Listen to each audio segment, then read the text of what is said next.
Dennis Martin is joined by a long list of people who have vanished without a trace under mysterious circumstances in the Great Smoky Mountains. On October 8, 1976, a 16-year-old high school sophomore from Knoxville named Trenny Lynn Gibson was on a field trip to the national park along with 40 of her classmates. The students were hiking from the parking area towards a spot called Andrews Bald, and had separated into smaller groups based on how fast they could walk during the hike. It was a well-traveled route, yet at some point during the hike, at around 3 p.m. in an area just below Klingman's Dome, it was noticed that Gibson was no longer with her group, and had somehow become separated from them or had wandered off. It was odd considering that she had been with other people and there had been groups of students both in front of them and behind of her, as well as other hikers, who had not seen her actually go off on her own. Additionally, the area is very popular with hikers, is far from remote, and there are a lot of people around. Yet no one had seen Gibson anywhere. Despite an intensive search, no sign of Trenny Gibson was ever found. She simply vanished right under everyone's noses.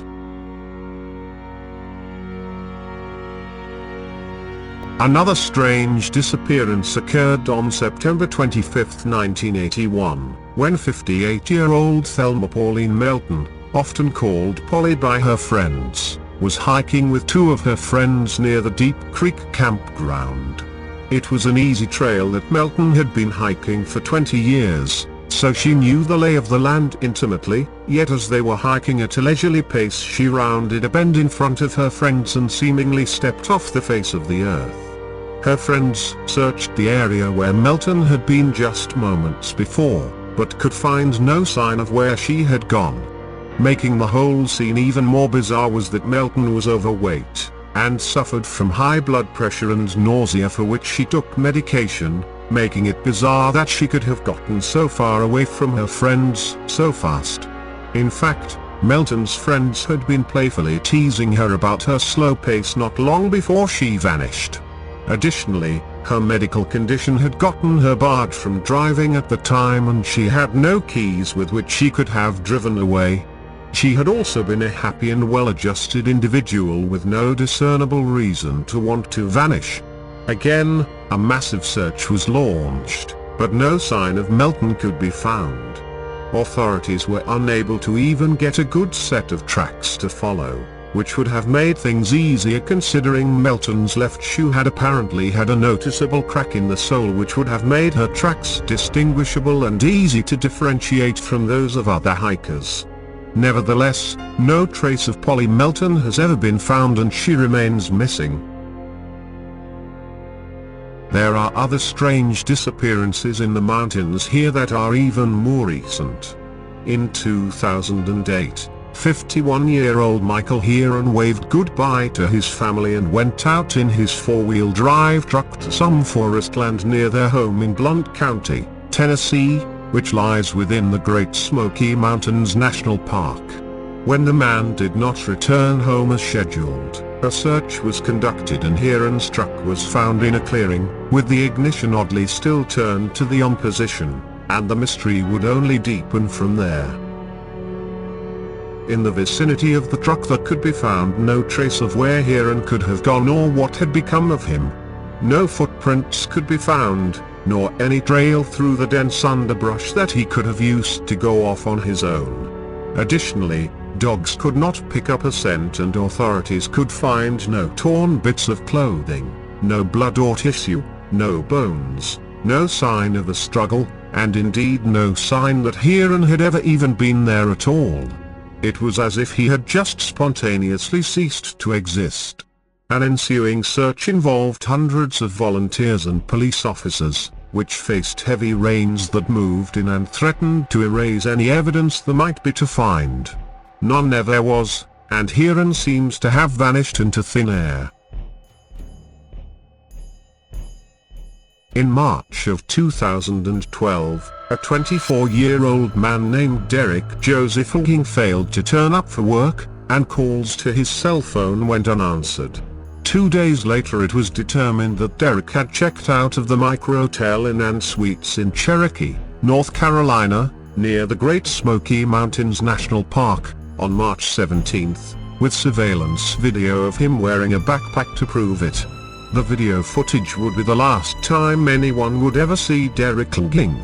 The family went out looking for him that same day, and managed to locate Derek's car by chance in the parking lot of a nature area called Newfound Gap. Authorities found in the abandoned car an impressive wealth of newly purchased survival gear, including an axe, compass, lamp, pocket knife, knife sharpener, tent, sleeping bag, 100 feet of black parachute cord, granola bars, and a survival belt containing a multi-tool, flashlight, and fire starter rod. Also found in the car were pages from a military survival manual, and Lueking's wallet and cash. He had obviously been well prepared for a trip into the wilderness, but strangely he had not taken any of this stuff with him. Another eerie clue was a note that Lueking had left behind in the car that simply said, "Do not try to follow me." Despite the note, authorities certainly did try to follow him. An extensive search was launched of the area, and rangers interviewed campers and hikers in the vicinity on whether they had seen Lueking, but no one had.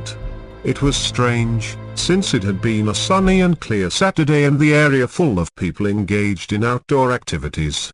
Yet, no one could recall seeing the missing man, which forced authorities to speculate that he may have gone off trail and gotten lost. Ultimately, they could not figure out why he would have done that considering all of his new equipment. This was worrying, because although the trail itself was well traveled, off-trail led into thick wilderness, decreasing Lueking's chances for survival. One ranger said at the time, "We would have felt better if he had brought all this gear with him." In this case, he made preparations, but he didn't follow through.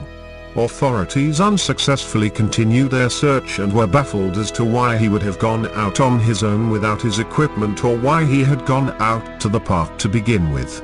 Derek's family claimed that he had been a big fan of the TV show of Man vs. Wild, in which host Bear Grylls gets left out in the wilderness by himself, with little to no gear, and find his way back to civilization while surviving off the land and his wits. This has led authorities to speculate that he may have been trying to emulate Grylls, and this could have been why he had suddenly decided to leave his own equipment behind, to make things more challenging like in the show. However, according to his family, Derek was not particularly experienced with the outdoors, so he may have perished in his efforts. Another theory is that Derek went off to commit suicide. The family has stated that the day he disappeared was the 1-year anniversary of the death of his grandfather, with whom he had been close. Perhaps he had gone off with no intention of coming back. The problem with this idea is that if he was planning to kill himself, why go through all of the effort to buy so much new survival gear? Other ideas include that he went to scout out the trail, planning to come back for his gear, and somehow got lost on the way, or that he was attacked by a wild animal or kidnapped. To this day, Derek Lueking remains missing without a trace. And that is it for this special report. If you have experienced a rather strange event, similar to those mentioned previously, or if you would simply like to chat, please post down below. I would like to hear from you. Make certain to like and subscribe. Share if you feel inclined. Also, if you like the social media thing, you can link to us via the standard allotted social sites in the description. Guys, stay safe. Have a great night.